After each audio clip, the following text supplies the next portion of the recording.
शहादा शहरातील ट्रॅक्टरच्या शोरूमला भीषण आग, 20 पेक्षा जास्त वाहनं जळून खाक।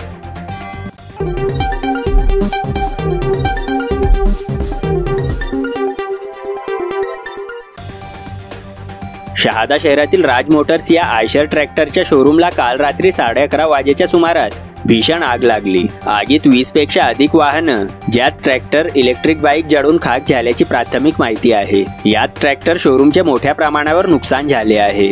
रात्रीच्या सुमारास लागलेली आग विझवण्यासाठी शहादा अग्निशामक दलाला पाचारण करण्यात आले होते।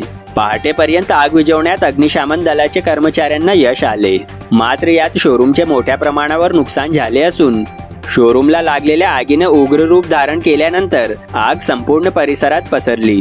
राज मोटर्स हे शोरूम पूर्ण जळून गेल्याने इतर महत्त्वाच्या साहित्याचे नुकसान झाल्याचे अंदाज आहे। आग कशामुळे लागली हे कारण अजून समोर आले नसले तरी कोट्यावधी रुपयांच्या साहित्याचे नुकसान झाल्याचे अंदाज आहे। याबाबत पोलीस प्रशासनाकडून पंचनामा करण्याचे काम सुरू आहे। NDT न्यूज साठी इंजिनियर SS शाहसह प्रभू नाईक, शहादा।